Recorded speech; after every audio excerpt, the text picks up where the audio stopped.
Well, welcome to another episode of Breakaway from the Rat Race. And today I have the pleasure of speaking with Steve Kidd.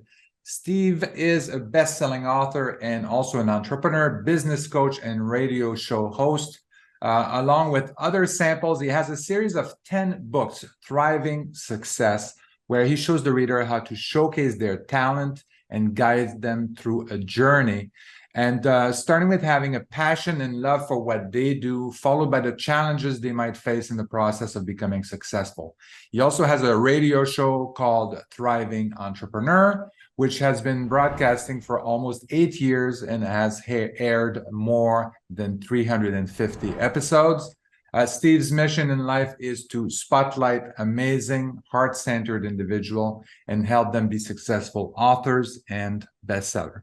Steve, also I want to say, Steve also has like a free gift. And then if you sit till the end, we'll share like that special link where you can get his gift. Steve, welcome to the show. Thanks for having me. I appreciate being here. So Steve, tell us a little bit about kind of like your journey. How did you how did you start to write your first book and be a best-selling author? And how did you become an entrepreneur? Like how did that whole thing came about?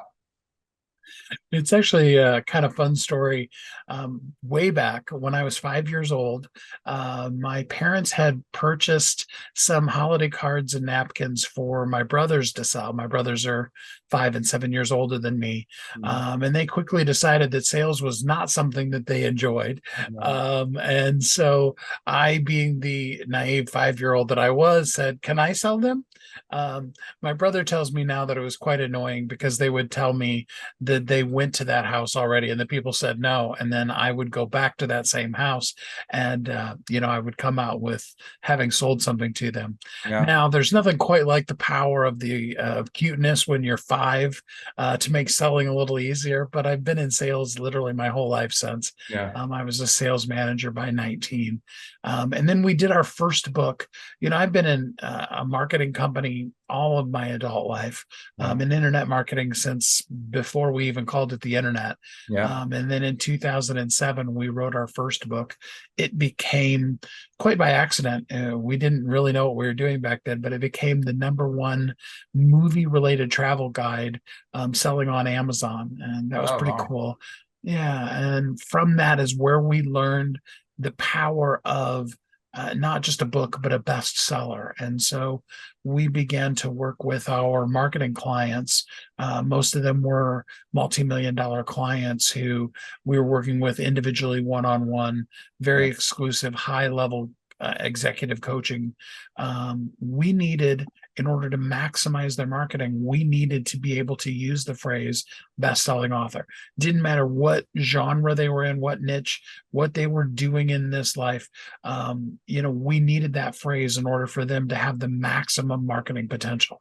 And so we began just literally taking keynote speeches and things like that they had done and turning those into books for them. They would pretty well show up at their website one day and be like, "When did I become an author, let alone a best-selling author?" And then a coach of ours encouraged us to take that wide, to take that out to the masses, and that has become pretty much exclusively what I've done since early 2016. Not that I don't still do a little bit of other marketing stuff, but mostly just with authors and with people like that. And it's been exciting to see the success of the thousands of people I've worked with, but even more importantly, the literally millions of people that their books have reached with their message. To me, so I wrote a book, Stop Trading Your Time for Money. And for me, it was an amazing journey. But it took me a long time to decide to write the book. And then the first kind of like block that I had, first of all, the pain that you assume that this is so painful to get that done. But also the other thing that I have is like, you assume that what you know, everybody else knows. And I later realized in life that that's not true, that I have some knowledge that other people don't have, or I can organize existing knowledge in something that's more comprehensible, more structured, and then to really help highlight some things that, a certain point of view or whatever. So how do you tell people that are sitting at home and they may have a great experience, they may have a lot of very special expertise and stuff like that, and or hardship that they went through. How do you kind of convince them that their story is worth writing about, or their knowledge is worth putting down on paper? Ultimately, it boils down to somebody's waiting on you. There is somebody that the way you say it, how you put it, even if it's something that they've heard a million times, they won't get it until you specifically say it. They may literally be on Google right now, typing in, possibly even tears streaming down their face, desperate for the answer that you do so easily that you wouldn't even think about that as being the thing that is your amazingness in this world. And until you do, they will never get it. It's so important that each of us take who we are and what we do and we share it with the world, because that's really what our knowledge and our skills is really for. Okay. And so how do you, so if people are interested in doing this, like the people that you helped already, what's the process of writing that book? So we start off with a strategy session. I mean, ultimately, I am always looking at this from the angle of somebody who's been in sales and marketing my whole life. And we want to look at, who are we writing the book for and what do they need? And then what you do in life meets that need. For a book, really what we want to do is we want to take one point, we want to make it really clear and give them an easy to follow, clear action from that one point. In other words, the book doesn't have to be huge. It doesn't have to be long at all. It just needs to get them from here to there, and hopefully engage with them so that they then will take another step with us. So after we've done that strategy session, then we do speaking via interview. I strongly encourage writing via interview versus, handwriting or typing it out. Journaling is so powerful. It's so cathartic. It's a great way to grow you. But when we talk, like you and I are having a conversation right now, you can ask me questions and I can answer specifically your questions. The same is true when you write your book via interview, is then you're thinking about what is the person that I'm talking to thinking and wanting and needing versus what is the struggle I'm going through. And so that's where we start. We take that transcript and that's going to be made into your rough draft.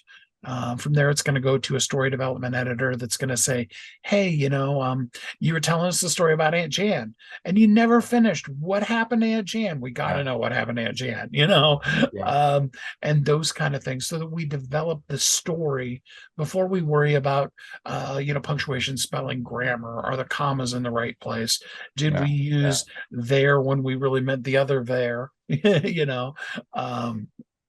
But after we've got all the content, then I do have editors that will go through and, fix all the grammar and all those kind of things. I have graphics people that'll help do the cover for you. And of course, then a whole marketing package that we guarantee actually your book will be a bestseller and 100% success rate over literally thousands. Well, that's very good. I know that. So when I wrote my book, like I had an outline, an idea of what I wanted to do, and I had written quite a lot of stuff, and it was kind of like a lot of bullet points and stuff like that. But I agree with you. I mean, I think that interview process, it was very good. I had taken like extensive notes, but then I worked with an editor and a writer to basically and go through, and then she was like, oh, this is interesting, like what is this all about, and tell me more about this and all of that. And this discussion evolved into, like, initially I had one book in mind of what I was going to write, but working with that editor throughout interviews after interviews and stuff like that, it really changed and the direction, and kind of reorganized the content in different, completely differently than what I have now. And what I have now in my book is like more structured, more clearly defined, more like a guide to help people, achieve financial freedom or whatever. But I agree with you. I think that that interaction, the questions that are being asked in an interview, I think that really helps kind of flush out some of the details, flush out some of the gaps in understanding, because you have someone that's listening to you or asking questions. It's not clear about that. Like, why are you saying this? Or why, can you tell me more about this topic and stuff like that? So I thought that I totally agree with you. I think that's the right way to work with someone and really flush out all the details really of the book. Absolutely. So what are some of the topics right now that you see? I mean, you're looking at the market, you're looking at everything that's going on out there. What authors do you need? What topics is in high demand right now? And that it might trigger some people to say, hey, I know all about this. I want to write a book about that. So what are some of the topics you think are very popular right now, where there could be some potential books that should be written? Well, keeping in mind that I've worked with literally everything you could imagine under the sun, I'd be hard pressed to think of a genre that I haven't worked in. But some of the things that are going on in people's minds right now is, can I work from home? A lot of people got a chance during the pandemic to have to or try to work from home. And some of them really loved it and shined with it. And now they'd really like to do that full time. Others of them absolutely hated it, and so there's a lot of that kind of stuff. There are some really great opportunities financially that are happening because of where inflation and the Fed raising those and those different kind of things that also create opportunities for people to make money. People are always wondering, how can I make money in this economy? And then of course just the really basics of everyday life. How do I educate my kids? How do I keep paying my bills? How do I still achieve that dream that I had for my life? And that's really, I guess, what it really all boils down to is whatever that dream is that you had in your life that you found a way to achieve, there's somebody else that has that or a similar dream that they need you to show them where the stepping stones across the swamp between here and there are. Yeah, I think that's so there are definitely a lot of those kinds of kind of like show me the path kind of thing, right? Of this is what I want. I want financial freedom. And then maybe you found a way through, I don't know, restaurants, or you found a way through land wholesaling, or you found it in self-storage and stuff like that, and really writing the books about that or your journey towards that. Absolutely. So some of these, so your writers and stuff like that, is writing a book a good way to build passive income? What kind of books do you need to write in order to have enough so that it generates some passive income? So I would say that the book is like building a foundation to a house for any income, especially passive income that you want. And it has, first of all, to do, of course, with the marketing language of, so in other words, everybody has a free giveaway. And the difference between here's my 5 things that I came up with off the top of my head or from my own experience or whatever, and this is based off of my best-selling book. That's just huge in marketing world. And then people are like, well, he's the best seller in that for, what do we have to do with that? So that's a piece of it. You will never, I can tell you from, years and years, decades of marketing experience, you will never maximize your income potential in whatever you do without having the book and being a bestseller. There's just, it is so fundamental in marketing that if you were to come to me and say, hey, Steve, I'd like you to be the CMO for my company, the very first thing that I would do with your company would be to write, to be talking about the book that needs to be the foundation for everything else we're doing. So that's more than anything, that's where your passive income is going to come from. Yeah, and that's how I use my book, is really to kind of explain kind of like the strategy, the ultimate strategies for achieving financial freedom, and and I use that as kind of my business card to open doors to different events, different meetups, to talk to people, encourage people. So for me, it's not really, the book itself is not a source of income, but it certainly helps me drive income in other business, the main businesses that I do, which is turnkey rentals. Right. Absolutely. Yeah. So tell us about kind of like, if an individual is listening to you right now and they're saying, oh, what I think I have an idea for a book. I would like to do that. What do you recommend they get started? I do always recommend to people, of course, I want to work with them. So to be a little self-serving, bring me into your world sooner as opposed to later. Yeah. The hardest conversations that I have is when I have to explain to somebody that something that they did, worse yet, things that they spent money on are things that aren't the best solution. Yes. So, I mean, it's always good to have the trail guide, if you will, at the beginning of the journey, rather than getting lost and then hoping you can find somebody to give you directions to even back to the road. So that would be the first piece of that. Beyond that, we really want to look at, if you had 5 minutes, I hate the phrase elevator pitch because I can only think of a couple elevators I've ever been in that are long enough to have anything substantial in a conversation, even if a little kid pushes every single one of the buttons of every floor. But if you had like 5 minutes with somebody, what is that one thing that you just always say? Now, I'll give you a trick. At least if you have kids, this one works really well. What is the thing that when you talk about it, your kids roll their eyes? Because they've heard you say it so many times that they're like, oh, here goes mom. Oh, here goes dad. They're talking about that thing again. And it may be something as basic and simple as like, go clean your room, go clean your room, go clean your room.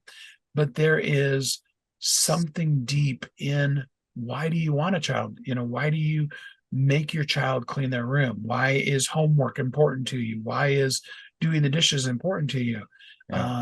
You'd be surprised to find out there are people who don't even have that skill set, let alone have it be important. So going deeper beyond that and finding out what's your why is that important to you, can become the really good germ of really the heart and soul and core of who you are as a person and what you're really truly passionate about. Yeah, I mean that's very true. I mean, you have to kind of really understand why, because it's kind of it's not an easy journey. I mean, there's a lot of work that goes and lots of hours, and and you have to read your book 20 times. So it's kind of it is painstaking, kind of like work that you need to do. You need to dedicate the time and all of that, and it's a little bit, it's the first time you write a book, it's a little bit not necessarily overwhelming, but it's something that you have to make sure that this is something that you want to do. And I think understanding your why, I think, would really help you kind of go through some of the difficult times, because it's some hard work in there and that's where I come in, is I take all of that difficulty and struggle and all of that, and I've come up with a process that makes it so simple that throughout most of it you'll be like, does this even make sense? Am I really on the right path? And then, as one of my authors said, you'll find yourself having that moment when you're like, I finally see what the heart and soul and core of who I am is, and that thing that I've been struggling to write myself, there it is, right there on paper. So your recommendation really is kind of like, you should have some kind of ideas to like why you want to write the book. You should also have some kind of, would you say an outline or a number of topics, but you wouldn't want them to write like a long essay or a long, write hundreds of pages of notes and then come to you. You want them to come a little bit earlier so you can kind of like guide the process and say, okay, well, this is what we need to see. This is the next step and all of that, and then you can flesh out the detail. Is that right?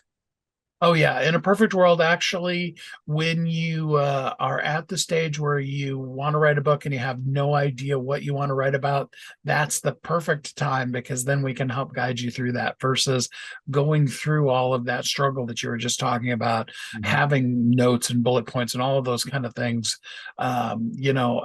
Let somebody that's what they do. I can just really kind of sit with you and help you be able to see and guide you through to that thing where it really feels like a breakthrough rather than just a breaking. Yeah. Yeah. A back breaking or mind breaking. Yeah. Very good. So tell us about the free gift that you have for our listeners. So it's a 5-step guide to ongoing wealth in your in your life, in your business. You can go to ongoingwealthguide.com. Included in that, and it does most definitely talk about books. In fact, there's a link inside of that book that if you click on it, or that it's not a book, it's a expanded PDF. If you click on that, it will give you for free my entire writing workshop.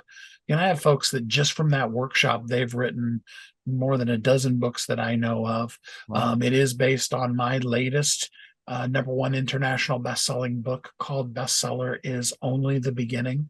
And it's, a guide to true ongoing wealth. And I take and I break down the things that I begin to introduce in that book into real practical 5 things that if you do these things, you will find yourself generating true ongoing wealth, abundance, even if you will, which goes beyond that moment when you have a lot of money in your account and then you pay a down payment on a house, so that you feel abundant after your bank account is drained. What those, you've invested in houses, so you know what I mean.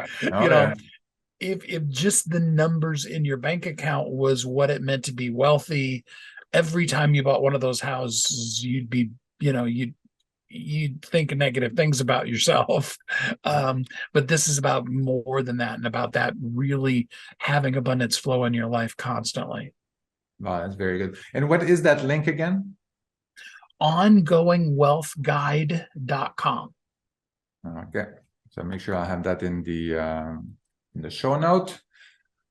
So Steve, it was anything you want to add before we wrap up? Just always remember, like I said earlier, somebody's waiting on you. There's somebody that made a bad choice last week, last month, last year, and they're going to keep doing it until you share it, because you are so uniquely talented at being you, and the world needs who you are to be shared with the world. Well said. Thank you, Steve. Very inspirational.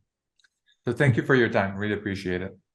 Thank you for listening to Break Away from the Rat Race with your host, Eric Martel. If you want to share your story and experience with our listeners, please message us on Facebook at Break Away from the Rat Race. Also, please subscribe to our YouTube channel and our podcast on iTunes.